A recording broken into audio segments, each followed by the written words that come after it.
Okay, hi everyone. Welcome back and welcome to the very first video on how to actually create your ePortfolio.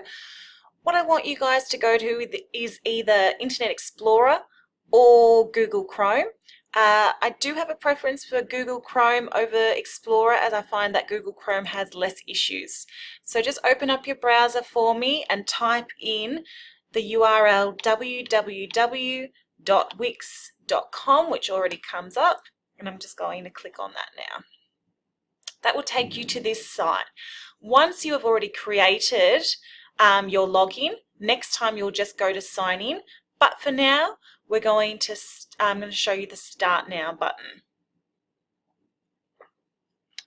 So what you will put in here is, I'm a new user. You will put in your Navitas or email, which for now, use your Navitas email. Once you have actually logged into your Wix, you can change it however you like your email address and create a password. Please make it a strong password. That way it will protect your site better. Okay, so once you've created your password, you will then press go. For the very first time you actually create a password, it will allow you to pick a template. A template is something that Wix has created that gives you a free version to edit already, something that's already started. They have hundreds of beautiful free templates to use. I don't mind whichever one you want to pick. You may have fun picking one of the pretty picture ones. I do recommend going to the portfolio and CV ones, yet there are no rules. So if we go to portfolio and CV, here we have a few different ones that we could pick that are suited to someone creating an ePortfolio. I have created a mock student one using this template, which I thought was quite nice. So what I'm going to do now is actually take you to my template and show you the one that I have edited. Okay guys, we're in my profile here. As you can see, it says Ingrid Devlin. I do have account settings, so I can change my passwords, I can change my email address as well. It says billing and payments. Don't worry about that. We're using a free template. If you do wish down the track to upgrade your Wix profile, you can do. It might give you more storage, but I don't recommend it. There are so many free templates out there. Don't bother paying for one. We're going to come over to what is called My Sites. Because I've already created a Wix, I already have a My Site. For a first time using Wix, you would need to pick the template you would like to have a go at editing. So you'd pick it, you'd press the edit button, and it will open it up for you. If I click on My Sites, you can already see that I have 3 that I've had a go at editing, okay? So I'm going to take you to the one called Mock Student, which I've made for you. And if I click on that, it will open to this page, and then I can say Edit Site.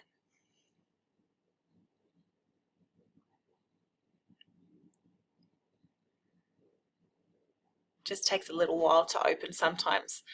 All right, so we've come to Jenny Chin.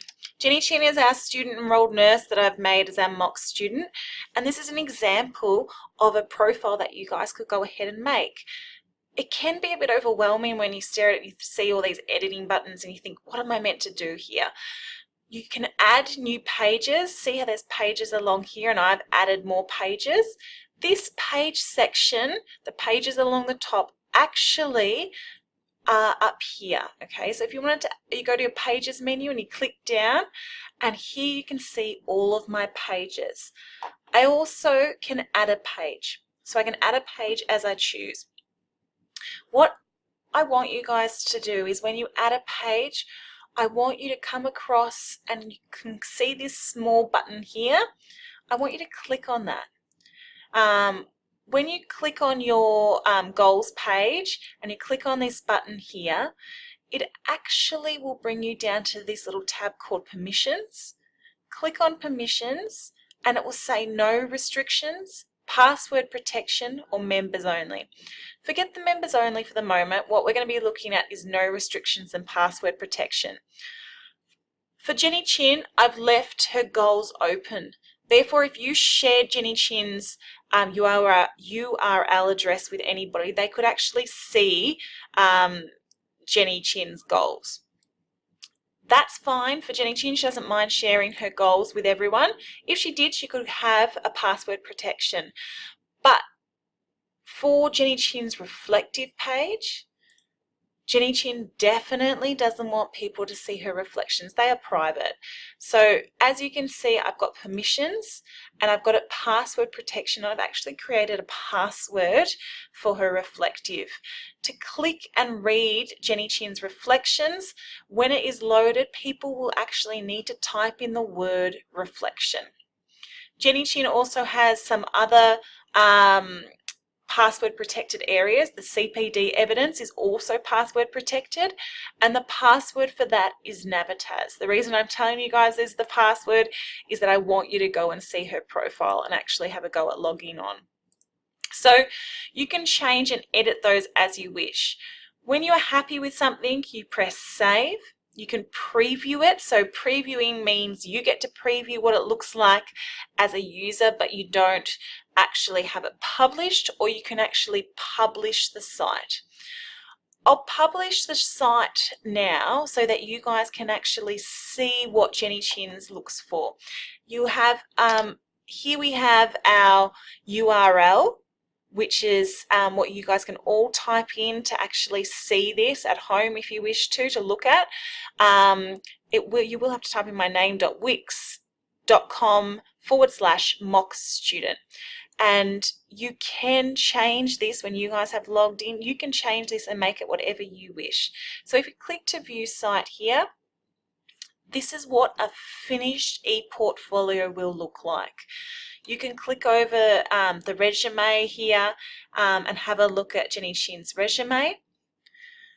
We can have a look at her goals, her standards of practice. Now, standards of practice is an area that all of you guys need to make sure that you are mapped to, that you are competent with. So this is an area that I've created for Jenny Chin. And we can go to her reflective page. But as we can see here, you need a password to enter this page, which is where that password protection comes in. So I'm going to type in the word reflection, press OK, and it takes me to a reflective placement. I also want to have a look at the CPD evidence. Again, I've put a password in, which is Navitaz. And I can see that Jenny Chin has received some awesome nurse CPD as well. And I can click to open her certificate. So I'll teach you how to actually embed a certificate in and link a certificate in so you can see the certificate. And if I click down here, it will open Jenny Chin's certificate. So this is basically what it will look like. And in our next video, I will go into more detail with you about how to actually edit an ePortfolio. Thanks for watching.